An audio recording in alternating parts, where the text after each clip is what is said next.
ಆಕಾಶವಾಣಿ ಭದ್ರಾವತಿ. ಜಯ ಹೇ ಭಾರತ ಭಾಗ್ಯ ವಿಧಾತ ಜಯ ಹೇ. Doctor B R Ambedkar ಅವರ ಬರಹಗಳು ಮತ್ತು ಅವರ ಪ್ರಭಾವಿತ ಸಾಧಕರ ಸಂದರ್ಶನ ಸರಣಿ. ಜನಹಿತ. ಈ ಕಾರ್ಯಕ್ರಮದ ಪ್ರಾಯೋಜಕರು ಕುವೆಂಪು ವಿಶ್ವವಿದ್ಯಾನಿಲಯ, ಡಾಕ್ಟರ್ ಬಿಆರ್ ಅಂಬೇಡ್ಕರ್ ಅಧ್ಯಯನ ಕೇಂದ್ರ, ಶಂಕರಘಟ್ಟ, ಶಿವಮೊಗ್ಗ. ವಿಶ್ವ ಮಹಾನಾಯಕ. ಆತ್ಮೀಯ ಕೇಳುಗರಿಗೆಲ್ಲ ನಮಸ್ಕಾರಗಳು.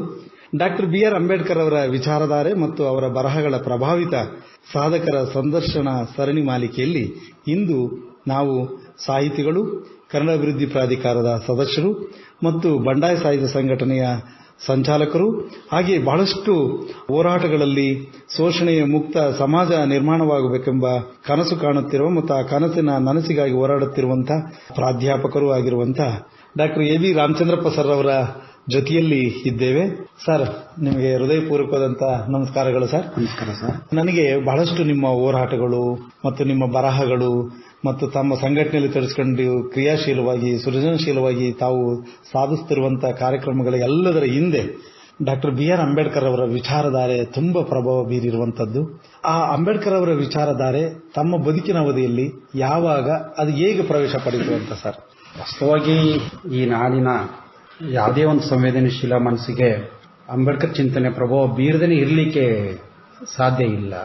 ಯಾಕಂದ್ರೆ ಈ ದೇಶ ಕಟ್ಟುವಲ್ಲಿ ಅತ್ಯಂತ ಪ್ರಮುಖ ಪಾತ್ರ ಮತ್ತು ಅವರ ಚಿಂತನೆಗಳ ಮುಖ್ಯನೇ ಒಂದು ಸಮಗ್ರ ಮತ್ತು ಬಹುತ್ವ ಭಾರತದ ಕಟ್ಟಲಿಕ್ಕೆ ಸಾಧ್ಯ ಅನ್ನುವಂಥ ತಿಳುವಳಿಕೆ ಈ ನಾಡಿನ ಪ್ರಜ್ಞಾವಂತ ವಲಯಕ್ಕಿದೆ. ಅದರ ಭಾಗವಾಗಿ ನನ್ನ ಓದು, ಚಿಂತನೆ, ಹೋರಾಟದಿಂದ ಮುಖ್ಯವಾಗಿ ಅಂಬೇಡ್ಕರ್ ಅವರ ದಟ್ಟ ಪ್ರಭಾವ ನನ್ನ ಬದುಕಿನಲ್ಲಿ ಆಗಿದೆ. ವಾಸ್ತವವಾಗಿ ನಾನು ವಿದ್ಯಾರ್ಥಿ ಇದ್ದಾಗ ಅಂಬೇಡ್ಕರ್ನವ್ರನ್ನ ಪಠ್ಯವಾಗಿ ನಾನು ಎಲ್ಲೂ ಓದಲಿಕ್ಕಾಗಲಿಲ್ಲ. ಮಾಸ್ಟರ್ ಡಿಗ್ರಿ ಬಂದಾಗಲೂ ಕೂಡ ಅಂಬೇಡ್ಕರ್ ಬಗ್ಗೆ ನಮಗೆ ಟೆಕ್ಸ್ಟ್ ಇರಲಿಲ್ಲ. ಅಂಬೇಡ್ಕರ್ ನಮಗೆ ಹೆಚ್ಚು ನಮಗೆ ತಲುಪಿದ್ದು ಚಳವಳಿಯ ಮುಖೇನ. ನಾವು ಪಠ್ಯಗ್ರಹಿಕೆಯ ಆಚೆಗೆ ನಿಂತು ಅಂಬೇಡ್ಕರ್ ಅರ್ಥ ಮಾಡ್ಕೋಬೇಕಾದಾಗ ಪಠ್ಯಕ್ಕಿಂತ ಅಂಬೇಡ್ಕರ್ ಅವರ ಚಿಂತನೆ, ಹೋರಾಟಗಳು ವಿಭಿನ್ನವಾಗಿದೆ ಅನ್ನುವಂಥ ಒಂದು ಒಳನೋಟ ನಮಗೆ ಸಾವಿರಾರು ಪ್ರಶ್ನೆಗಳನ್ನ ಹುಟ್ಟಾಕ್ತು. ಆ ಪ್ರಶ್ನೆಗಳೇ ನಮ್ಮ ಹೊಸ ಸಾಧ್ಯತೆಗಳಿಗೆ, ಹೊಸ ಚಿಂತನೆಗಳಿಗೆ, ಹೊಸ ಬಗೆಯ ಓದುಗಳಿಗೆ ಮತ್ತು ನಮ್ಮ ಸಮಾಜಮುಖಿ ಹೋರಾಟಗಳಿಗೆ ಅವು ಕಾರಣ ಆದವು. ಯಾಕಾಗಿ ಅಂತಂದ್ರೆ ನಮ್ಮ ಪಠ್ಯಗಳು ಬಹುಪಾಲು ಹೇಳಿದ್ದು ನಮ್ಮ ಪರಂಪರೆಯ ಸಾಧ್ಯತೆಗಳನ್ನ, ರಸಾನಂದದ ನೆಲೆಗಳನ್ನ, ಕಾವ್ಯಮೀಮಾಂಸೆಯ ಸಾಧ್ಯತೆಗಳನ್ನ, ಛಂದಸ್ಸನ್ನ, ಈ ತರದ ಪಠ್ಯಗಳನ್ನೇ ಹೆಚ್ಚಾಗಿದ್ದಂಥದ್ದು. ಮತ್ತು ನವೋದಯ ಸಾಹಿತ್ಯದ ರಮ್ಯತೆ ಮತ್ತು ನವ್ಯ ಸಾಹಿತ್ಯದ ಅನಾಥ ಪ್ರಜ್ಞೆಯ ಈ ಪರಿಕಲ್ಪನೆಗಳ ಆಚೆಗೆ ಕನ್ನಡ ಸಾಹಿತ್ಯ ಸಂದರ್ಭ ನಮಗೆ ಹೆಚ್ಚಿನದನ್ನ ಆವತ್ತಿನ ಪಠ್ಯಗಳಲ್ಲಿ ಕೊಡ್ಲಿಕ್ಕಾಗಲಿಲ್ಲ. ನಾವು ದಲಿತ ಮತ್ತು ಬಂಡಾಯ ಮೂವ್ಮೆಂಟ್ ಅಲ್ಲಿ ಗುರುತಿಸಿಕೊಂಡಾಗ ಅಲ್ಲಿ ಕವಿತೆಗಳು, ಹೋರಾಟದ ಹಾಡುಗಳು ಅವೆಲ್ಲವೂ ಕೂಡ ನಮಗೆ ವಿಭಿನ್ನವಾದಂಥ ಅರ್ಥ ಸಾಧ್ಯತೆಯನ್ನ ಕಟ್ಟಿಕೊಟ್ಟು, ಹಾಗಾಗಿ ನಮ್ಮ ಪಠ್ಯವನ್ನ ನಾನು ಮೇಷ್ಟ್ರಾದ ಮೇಲೆ ಸಾಹಿತ್ಯ ಪಠ್ಯವನ್ನ ಸಾಹಿತ್ಯ ಪಠ್ಯವಾಗಿಯೇ ಪಾಠ ಮಾಡೋದು ಅಗತ್ಯ ಇಲ್ಲ. ಸಾಹಿತ್ಯ ಪಠ್ಯವನ್ನ ಸಮಾಜೀಕರಿಸ್ಕೊಂಡು ಪಾಠ ಮಾಡಬೇಕನ್ನುವಂತ ಒಂದು ಬದ್ಧತೆಯನ್ನ ನನಗೆ ಬಂದದ್ದು ನನಗೆ ಮೂಮೆಂಟ್ ಇಂತ. ಹಾಗಾಗಿ ನಾವು ಇವತ್ತು ಕೂಡ ಯಾವುದೇ ಸಾಹಿತ್ಯ ಪಠ್ಯ ಓದ್ಬೇಕಾದ್ರೆ ಅದರೊಳಗೆ ನಮ್ಮ ಭಾರತೀಯ ಸಾಂಸ್ಕೃತಿಕ ಮೌಲ್ಯಗಳು, ಸಾಮಾಜಿಕ ನೆಲೆಗಳು, ಬಹುತ್ವದ ಮೌಲ್ಯಗಳು, ಸಂವಿಧಾನಿಕ ಆಶಯಗಳು ಇದ್ದಾವೆ ಎನ್ನುವಂತ ಒಂದು ಒಳನೋಟದ ಕಣ್ಣುಗಳು ನಿರಂತರವಾಗಿ ಕೆಲಸ ಮಾಡ್ತವೆ. ಹಾಗಾಗಿ ನಮ್ಮ ಓದು ಚಿಂತನೆಯ ಜೊತೆಗೆ ಒಂದು ಸಾಮಾಜಿಕ ನ್ಯಾಯಕ್ಕಾಗಿ ಹೋರಾಡಬೇಕಾದ ಅನ್ನೋದು ನಮ್ಮ ಬದುಕಿನ ಒಂದು ಭಾಗವಾಗಿ ನಾವು ನಿತ್ಯ ಅದನ್ನು ಅನುಸರಿಸಿಕೊಂಡೇನೆ ಬದುಕನ್ನು ಕಟ್ಕೊಂಡು. ನನಗೆ ಬಹಳ ಮುಖ್ಯವಾಗಿ ನೀವು ಅಂಬೇಡ್ಕರ್ ಕುರಿತಾಗಿನೇ PhD ಮಾಡ್ತೀರಿ. ಹೌದು, ಕನ್ನಡ ಸಾಹಿತ್ಯದಲ್ಲಿ ಅಂಬೇಡ್ಕರ್ ಅವರ ಪ್ರಭಾವಗಳು ಅನ್ನುವಂತ PhD ಮಾಡ್ತೀರಿ. ಆ ಇಡೀ ಒಟ್ಟು ಆ ಮಹಾಪ್ರಬಂಧದ ಆಶಯ ಏನ್ ಸರ್? ನಾನು ಆವತ್ತಿಗೆ ಆಯ್ಕೊಂಡ ವಿಷಯ ತುಂಬಾ ದೊಡ್ಡದು. ಅಂಬೇಡ್ಕರ್ನ ಓದ್ಕೋಬೇಕಾದ್ರೆ ನನ್ನ ಕನ್ನಡ ಸಾಹಿತ್ಯದಲ್ಲಿ, ಸೃಜನಶೀಲ ಸಾಹಿತ್ಯದಲ್ಲಿ ಅಂಬೇಡ್ಕರ್ ಚಿಂತನೆಗಳನ್ನ ಶೋಧನೆ ಮಾಡಕೊಂಡಾಗ ನನಗೆ ಅಂಬೇಡ್ಕರ್ ಗೊತ್ತಾಗ್ದೇನೆ ಪಠ್ಯ ಪ್ರವೇಶ ಮಾಡೋಕ್ಕಾಗೋದಿಲ್ಲ. ಅಂಬೇಡ್ಕರ್ ಒಬ್ಬರನ್ನ ಓದ್ಕಂದ್ರೆ ಅಂಬೇಡ್ಕರ್ ಅವರನ್ನ ಗ್ರಹಿಸೋದು ಕಷ್ಟ ಸಾಧ್ಯ. ಅಂಬೇಡ್ಕರ್ ಸಮಕಾಲೀನ ಇತರೆ ಚಿಂತಕರು ಮತ್ತು ಹೋರಾಟಗಾರರು, ಭಾರತೀಯ ತತ್ವಶಾಸ್ತ್ರ ಏನಿರ್ತದೆ, ಪಾಶ್ಚಾತ್ಯ ತತ್ವಶಾಸ್ತ್ರ ಏನಿರ್ತದೆ, ಲೋಹಿಯಾ, ಗಾಂಧಿ, ಮಾರ್ಕ್ಸ್ ಅನ್ನ ಮುಂತಾದವನ್ನ ಕಂಪ್ಯಾರಿಟಿವ್ ಆಗಿ ಓದ್ಕೋಬೇಕಾದಂತ ಒಂದು ಸವಾಲು ನನಗೆ ಎದುರಾಯಿತು. ನಿಜವಾಗಿ ನನ್ನ ಸೃಜನಶೀಲ ಕಣ್ಣು ತೆರೆದದ್ದು ಅವಾಗ್ಲೇನೆ. ನನಗೆ ಈ ಸಮಾಜ ಅರ್ಥ ಆಗಿದ್ದೆ ನಾನು ಅವಾಗ್ಲೇನೆ. ಅಂಬೇಡ್ಕರ್ ಅವರನ್ನು ಓದ್ಕೊಂಡ ಪಠ್ಯಕ್ಕೆ ನಾನು ನಂತರ ಪ್ರವೇಶ ಮಾಡಿದೆ. ಪಠ್ಯಕ್ಕೆ ಪ್ರವೇಶ ಮಾಡಿದಾಗ ಇಡೀ ಕನ್ನಡ ಸಾಹಿತ್ಯದಲ್ಲಿ ನನ್ನ ಕಣ್ಣೆದುರಿಗೆ ಅಂಬೇಡ್ಕರ್ ಅವರನ್ನ ಅತ್ಯಂತ ಗಂಭೀರ ಓದ್ಕೊಂಡಂತ ಬರಹಗಾರ ಸಂಖ್ಯೆ ಕನ್ನಡದೊಳಗೆ ಬಹಳ ಕಡಿಮೆ.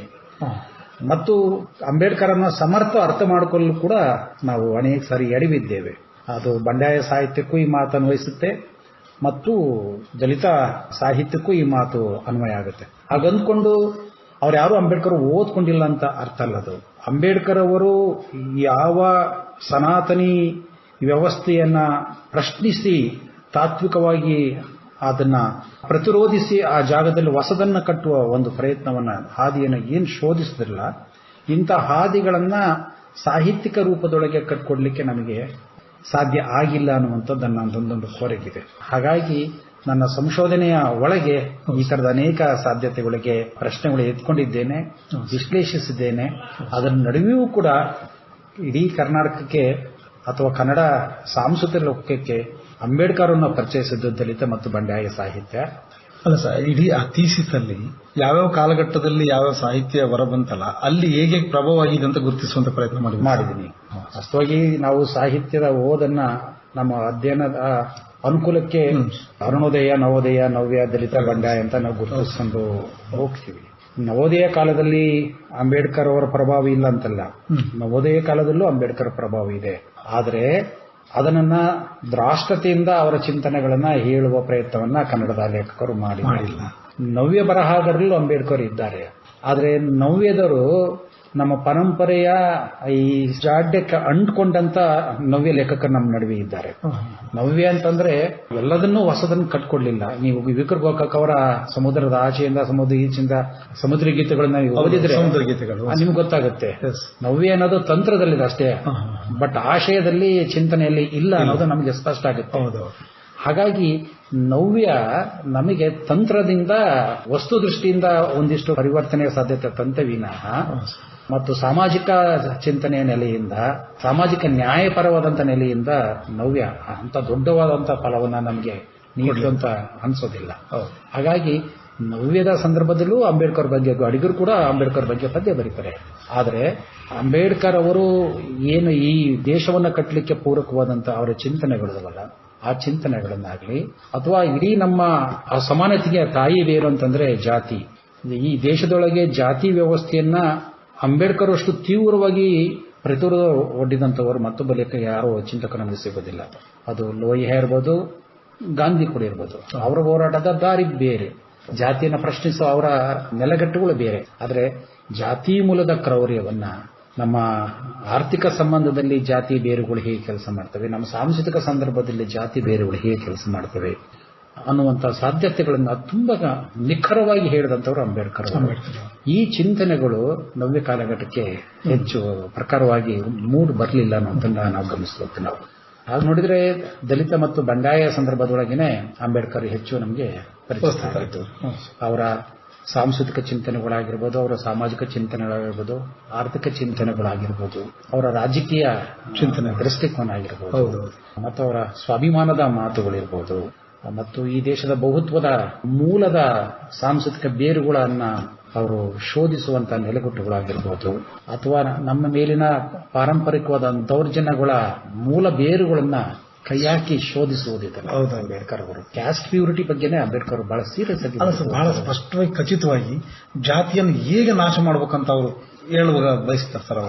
ಅಂಬೇಡ್ಕರ್ ಅವರು ಇಡೀ ಅವರ ಚಿಂತನೆನೇ ಜಾತಿ ವಿನಾಶದ ನೆಲೆಯಲ್ಲಿದೆ. ಅವರು ಮೇಲ್ನೋಟಕ್ಕೆ ನಮ್ಗೆ ಹೇಳೋದು ಒಂದಿಷ್ಟು ಅಂತಂದ್ರೆ ಕಾಣೋದಂದ್ರೆ ಬಹಳ ಜನ ವ್ಯಾಖ್ಯಾನ ಮಾಡಿದೆ ಯಾವ್ದಂತಂದ್ರೆ ಅಂತರ್ಜಾತಿ ವಿವಾಹ. ಅದು ಸಾಮಾನ್ಯ ಅನ್ನುವಷ್ಟು ಮಟ್ಟಿಗೆ ಅಂತರ್ಜಾತಿ ವಿವಾಹಗಳಾಗಬೇಕು ಅಂತ ನಾವು, ಮತ್ತು ಸಹಪಂಕ್ತಿ ಭೋಜನಗಳು ಆಗ್ಬೇಕು ಅಂತ. ಆದರೆ ಸಹಪಂಕ್ತಿ ಭೋಜನ ಮತ್ತು ಅಂತರ್ಜಾತೀಯ ವಿವಾಹದ ಮುಖ್ಯನೇ ಜಾತಿ ನಾಶ ಆಗುತ್ತೆ ಅನ್ನುವಂಥದ್ದು ಸುಳ್ಳು ಅನ್ನುವಂಥದ್ದು ನಮಗೆ ಗೊತ್ತಾಗಿದೆ. ನಮಗೆ ಈ ಒಂದು ಪ್ರಾಜೆಕ್ಟ್ ಹಾಕೊಂಡು ಜಾತಿನ ನಾಶ ಪಡಿಸೋದಕ್ಕೆ ಅಲ್ಲ, ಆ ಜಾತಿಯ ಪ್ರಾಬಲ್ಯದ ಆರ್ಥಿಕ ಬೇರುಗಳೆಲ್ಲಿದ್ದಾವೆ, ಊಳಿಗಮಾನ್ಯ ವ್ಯವಸ್ಥೆಲಿದೆ, ಜಾತಿ ಪದ್ಧತಿಯಲ್ಲಿದೆ, ಧಾರ್ಮಿಕ ಆಚರಣೆಗಳಿದ್ದಾವೆ. ಅಷ್ಟೆಲ್ಲ ಗಂಭೀರವಾದಂತಹ ಚರ್ಚೆಗಳು ಮುಖ್ಯನ ಧಾರ್ಮಿಕ ನೆಲೆಯಲ್ಲಿರುವಂತಹ ಈ ಜಾತಿ ಬೇರುಗಳನ್ನ ಸಡಿಲಗೊಳಿಸುವುದು ಮತ್ತು ನಮ್ಮ ಮಾನವೀಕರಣ ಮೌಲ್ಯಗಳನ್ನ ಗ್ರಹಿಸಿಕೊಳ್ತಾನೆ ನಮ್ಮೊಳಗೆ ಒಂದು ಸ್ವಾಭಿಮಾನದ ಸಾಧ್ಯತೆಯನ್ನು ದಕ್ಕಿಸಿಕೊಳ್ಳುವಂಥದ್ದು. ಹೀಗೆ ನೂರಾರು ಕವಲುಗಳಲ್ಲಿ ಅಂಬೇಡ್ಕರ್ ಅವರು ಜಾತಿ ವಿರುದ್ಧದ ಹೋರಾಟವನ್ನ ರೂಪಿಸ್ಕೊಂತ ಹೋಗ್ತಾರೆ. ಬಹಳ ದೊಡ್ಡ ಕನಸು, ಒಂದು ಸೆಕ್ಯುಲರ್ ಕಂಟ್ರಿಯನ್ನ ಕಟ್ಟಬೇಕನ್ನುವಂಥದ್ದು. ಹೌದು, ವಾಸ್ತವವಾಗಿ ಮೀಸಲಾತಿ ಕೂಡ ಅದ್ರ ಭಾಗವೇ. ಹೌದು, ಮೀಸಲಾತಿ ಅನ್ನುವಂಥದ್ದು ಜಾತಿ ವಿನಾಶ ಆಗ್ಬೇಕು. ಹೌದು, ಮತ್ತು ಈ ನಮ್ಮ ನಡುವಿನ ಸಾಮಾಜಿಕ ಅಸಮಾನತೆಯನ್ನು ನಾಶಗೊಳಿಸಕ್ಕೋಸ್ಕರ ಎಲ್ಲಿ ದುರ್ಬಲವಾದ ವರ್ಗದವರದರು, ಎಲ್ಲಿ ದುರ್ಬಲ ಜಾತಿಗಳದ ಅವರನ್ನು ಪ್ರಬಲಗೊಳಿಸುವಂತ ಪ್ರಯತ್ನವೇ ಅದು ಮೀಸಲಾತಿ ಅನ್ನುವಂಥದ್ದು. ದುರ್ಬಲರನ್ನು ಪ್ರಬಲ ಅಂತಂದ್ರೆ ಸರ್ ಸಾಮಾಜಿಕ ಸಮಾನತೆಗಾಗಿ, ಸಾಮಾಜಿಕ ಸಮಾನತೆಗಾಗಿ, ಆರ್ಥಿಕ ಯೋಜನೆ ಅಲ್ಲದು. ಸಾಮಾಜಿಕವಾಗಿ ಜಾತಿ ಕಾರಣಕ್ಕೆ 4 ಜನರ ನಿಮ್ಗೆ ಆಗುವ ಅಪಮಾನಗೊಳ್ದವಲ್ಲ, ಅದು ನಿಲ್ಲಬೇಕು ಅನ್ನೋದು. ಬಟ್ ನಮ್ಮ ಭಾರತದ ಮಟ್ಟಿಗೆ ಸಾಮಾಜಿಕ ಸಮಾನತೆ ಹೊರತುಪಡಿಸಿ ನಾವು ಆರ್ಥಿಕ ಸವಲತ್ತುಗಳನ್ನು ಕೊಟ್ಟು ಅವನ್ನ ಇನ್ನಷ್ಟು ದೂರೀಕರಿಸಿಟ್ಟಿದ್ದೀವಿ ಅನ್ನುವನಃ ಅಂಬೇಡ್ಕರ್ ಅವರ ನಿಜವಾದಂತಹ ಮೀಸಲಾತಿಯ ಪರಿಕಲ್ಪನೆ ಇನ್ನೂ ಕೂಡ ನಮ್ಮ ನಡುವೆ ಸಾಧ್ಯ ಆಗಿಲ್ಲ ಅನ್ನೋದನ್ನ ನಾವು ಗ್ರಹಿಸಬೇಕು ನಾವು. ಸರ್, ಆಮೇಲೆ ನೀವು ನೋಡಿ, ಇಡೀ ನಿಮ್ಮ ಬದುಕಿನ ಉದ್ದಕ್ಕೂ ಕೂಡ ಅಂಬೇಡ್ಕರ್ ಅವರ ಕುರಿತು PhD ಸಂಶೋಧನೆ ಅಧ್ಯಯನ ಮಾಡಿದ ಅಷ್ಟೇ ಅಲ್ಲದೆ ಅದನ್ನು ಅನುಸರಣೆಯ ಮಾರ್ಗದಲ್ಲೂ ಕೂಡ ಸಾಕ್ತಾ ಹೋಗ್ತೀರಿ. ನೋಡಿ, ಮಾನವ ಬಂಧುತ್ವ ವೇದಿಕೆಯ ಬಹಳ ಮುಖ್ಯವಾದಂತಹ ಅದರ ನೇತಾರರಾಗಿ ಅದರೊಳಗೆ ಕಾರ್ಯಗಳನ್ನು ಮಾಡ್ತಾ ಬಹಳಷ್ಟು ಕಡೆ ಅಲ್ಲಲ್ಲಿ ಪ್ರೋಗ್ರಾಮ್ಗಳನ್ನು ಮಾಡ್ತಾ ಜಾಗೃತಿಗಳನ್ನು ಮೂಡಿಸುವುದರ ಮೂಲಕ ಜನರೊಳಗೆ ಒಂದು ಚೆನ್ನಾಗಿ ಸಾರ್ಥಕವಾಗಿ ಬದುಕಬೇಕಪ್ಪ, ನಾವು ಚೆನ್ನಾಗಿ ತಲೆ ಎತ್ತಿ ಬಾಳ್ಬೇಕನ್ನುವಂತ ಒಂದು ಸ್ವಾಭಿಮಾನವನ್ನು ಬಿತ್ತುವಂತ ಕಾಯಕ ಮಾಡ್ತಾ ಇದ್ರಲ್ಲ, ಅದು ಬಹಳ ಮುಖ್ಯವಾದ ಸರ್. ಮಾನವ ಬಂಧುತ್ವ ವೇದಿಕೆ ಮೂಲಕ ಏನೇನು ಕಾರ್ಯಕ್ರಮಗಳನ್ನು ಮಾಡ್ತಾ ಇದ್ದೀವಿ? ವಾಸ್ತವವಾಗಿ ಮಾನವ ಬಂಧುತ್ವ ವೇದಿಕೆ ಇಡೀ ಭಾರತದಲ್ಲೇ ಒಂದು ವಿನೂತನವಾದಂತ ಒಂದು ಸಂಘಟನೆ. ಅದು ಸಂಘಟನೆ ಅಂತಂದ್ರೆ ಅದಕ್ಕೆ ಸದಸ್ಯತ್ವವಿಲ್ಲ. ನಾವಿಬ್ಬರು ಮನುಷ್ಯರು, ನಾವು ಸಹಬಾಳ್ವೆಯಿಂದ ಒಂದುಗೂಡಿ ಸಾಗೋದೇ ಮಾನವ ಬಂಧುತ್ವ. ಮನುಷ್ಯರು ಜಾತಿ, ಧರ್ಮ, ಲಿಂಗ ಈ ತರತಮತೆಯಿಂದ ಹೊರಗೆ ಬಂದು ಮಾನವರು ಒಂದುಗೂಡುವಂಥದ್ದೇ ಮಾನವ ಬಂಧುತ್ವ. ಕುವೆಂಪು ವಿಶ್ವ ಮಾನವ ಸಂದೇಶ ಏನಿದೆಯಲ್ಲ, ಅದರ ಪರಿಕಲ್ಪನೆ ಮತ್ತು ಅಂಬೇಡ್ಕರ್ ಅವರ ಆಶಯನ, ಚಿಂತನೆಗಳನ್ನ ಅದು ತನ್ನ ಚಟುವಟಿಕೆಯಲ್ಲಿ ಗರ್ಭೀಕರಿಸಿಕೊಂಡು ಅದನ್ನ ಜನಮಾನಸಕ್ಕೆ ತಲುಪಿಸುವ ಕೆಲಸವನ್ನ ಮಾನವ ಬಂಧುತ್ವ ವೇದಿಕೆ ಮಾಡ್ತಿದೆ. ಕರ್ನಾಟಕದಲ್ಲಿ ಈಗ 6-7 ತರಬೇತಿ ಕೇಂದ್ರವಾಗಿದ್ದಾವೆ. ಆ ಉಳಿಲಿಕ್ಕೆ ಬೇಕಾದಂತ ಎಲ್ಲ ವ್ಯವಸ್ಥೆ ಹೋಗ್ತದೆ. ನಿರಂತರ ಊಟದ ವ್ಯವಸ್ಥೆ ಇರುತ್ತೆ. ಎಲ್ಲಾ ಸಮುದಾಯದವರಿಗೂ ಒಂದು ಸಾಮಾಜಿಕ ನ್ಯಾಯ ನೀಡಬೇಕನ್ನುವಂಥದ್ದು ನಮ್ಮ ಪರಿಕಲ್ಪನೆ. ಅಂದ್ರೆ ಸರ್ವಾಂಗೀಣ ಅಭಿವೃದ್ಧಿ, ಒಂದು ಶೈಕ್ಷಣಿಕವಾಗಿ ಅಭಿವೃದ್ಧಿ ಹೊಂದಬೇಕನ್ನೋ ಕಾರಣಕ್ಕೋಸ್ಕರ ಶಿಕ್ಷಣಕ್ಕೆ ಪೂರಕವಾದಂತಹ ಕಾರ್ಯಯೋಜನೆಗಳನ್ನ ಹಾಕೊಂತೀವಿ. ನಾವು ಫ್ರೀ ಕೋಚಿಂಗ್ ಕ್ಲಾಸ್ ಮಾಡ್ತೀವಿ. ಅದು ಯಾವುದೇ ಇದಿಲ್ಲ, IAS KS ಹಿಡ್ಕೊಂಡು PDO, ಪೊಲೀಸು, ಸೈನಿಕ, ಸರ್ಕಾರದಿಂದ ಯಾವ್ಯಾವ ಹುದ್ದೆ ಕಾಲ್ ಮಾಡ್ತಾರಲ್ಲ ಆ ಎಲ್ಲಾ ಹುದ್ದೆಗಳಿಗೂ ನಾವು ಬ್ಯಾಚ್ ವೈಸ್ ಮಾಡಿ ನಮ್ಮ 7 ಸೆಂಟರ್ ಒಳಗೆ ನಾವು ತರಬೇತಿ. ಎಲ್ಲಿದೆ ಸರ್ ಸೆಂಟರ್ಗಳು? ಘಟಪ್ರಭಾ ಒಂದಿದೆ, ಶಿರಾ ಒಂದಿದೆ, ಹಲ್ದಾಳ್ ಒಂದಿದೆ, ಗೋಕಾಕ್ ಒಂದಿದೆ, ಹರಿಹರ ಒಂದಿದೆ. ಈ ಮೈಸೂರಲ್ಲಿ ಒಂದು ಬಾಡಿಗೆ ಇದು ಮಾಡ್ತಾ ಇದೀವಿ. ಆಮೇಲೆ ಬೇಲೂರ್ ಹತ್ರ ಒಂದು ಸೆಂಟರ್ಗೆ ಇನ್ನೊಂದು ರೆಡಿ ಮಾಡ್ತಾ ಇದೀವಿ. ಎಲ್ಲರಿಗೂ ಕೂಡ ಊಟ ವಸತಿ 15 ದಿವಸ ಒಂದು ಬ್ಯಾಚ್ ಮಾಡ್ತೀವಿ.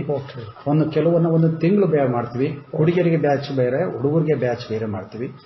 ಮಿಲಿಟರಿಗೆ ಹೋಗುವಂತ ಮಕ್ಕಳುಗಳಿಗೆ ಹೈಜಿನಿಕ್ ಅಂತ ಅತ್ಯಂತ ರಿಚ್ ಕಂಟೆಂಟ್ ಫುಡ್ ಕೊಡ್ತೀವಿ ಫಿಟ್ನೆಸ್ಗೋಸ್ಕರ. ಅವ್ರ ಟ್ರ್ಯಾಕ್ ಶೂ ಎಲ್ಲ ನಮ್ದೇ ಇರುತ್ತೆ. ಕೋಚಿಂಗ್ ಫೀಸ್ ಎಲ್ಲ ನಮ್ದೇ ಇರುತ್ತೆ.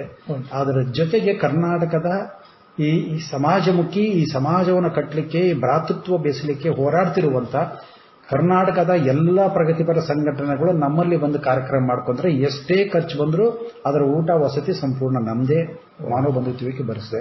ಹಾಗಾಗಿ ಈಗ CPI ಇರ್ಬೋದು, CPM ಇರ್ಬೋದು, ಜನವಾದಿ ಸಂಘಟನೆ ಇರ್ಬೋದು, ಮಹಿಳಾವಾದಿ ಸಂಘಟನೆ ಇರ್ಬೋದು, DSS ಇರ್ಬೋದು, ಅಥವಾ ಬೇರೆ ಬೇರೆ ವಿದ್ಯಾರ್ಥಿ ಸಂಘಟನೆಗಳು, ಕಾರ್ಮಿಕ ಸಂಘಟನೆಗಳು, ಬೀದಿ ವ್ಯಾಪಾರಿಗಳ ಸಂಘಟನೆಗಳು, ಆಟೋ ರಿಕ್ಷಾ ಸಂಘಟನೆಗಳು, ಇಂಥ ಎಲ್ಲ ಸಂಘಟನೆಗಳು ನಮ್ಮಲ್ಲಿ ಬಂದು ಕಾರ್ಯಕ್ರಮ ಮಾಡ್ಕೊಂತಿದ್ರೆ 2 ದಿನ ಕಾರ್ಯಕ್ರಮ, 3 ದಿನ ಕಾರ್ಯಕ್ರಮ.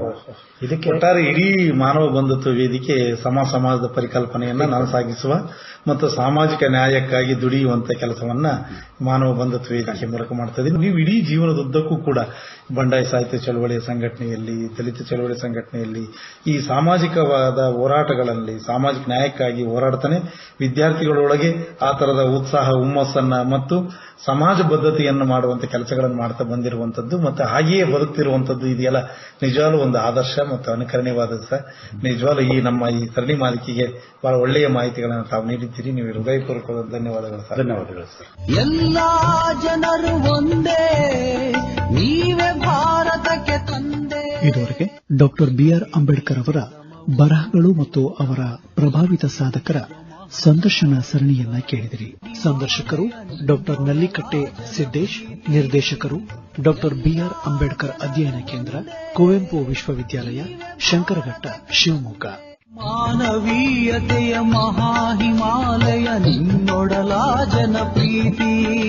ಈ ಕಾರ್ಯಕ್ರಮದ ಪ್ರಾಯೋಜಕರು ಕುವೆಂಪು ವಿಶ್ವವಿದ್ಯಾನಿಲಯ, ಡಾಕ್ಟರ್ ಬಿಆರ್ ಅಂಬೇಡ್ಕರ್ ಅಧ್ಯಯನ ಕೇಂದ್ರ, ಶಂಕರಘಟ್ಟ, ಶಿವಮೊಗ್ಗ. ಕೇಳಿದರೆ ಈ ಕಾರ್ಯಕ್ರಮ ಸರಣಿ ಆಕಾಶವಾಣಿ ಭದ್ರಾವತಿ ಯೂಟ್ಯೂಬ್ನಲ್ಲಿಯೂ ಲಭ್ಯ. ನಿರ್ಮಾಣ ಎಸ್ಎಲ್ ರಮೇಶ್ ಪ್ರಸಾದ್, ನಿರ್ವಹಣೆ ಎಸ್ಆರ್ ಭಟ್. ಕಾರ್ಯಕ್ರಮ ಆಕಾಶವಾಣಿ ಭದ್ರಾವತಿ ಕೇಂದ್ರದ ಕೊಡುಗೆ.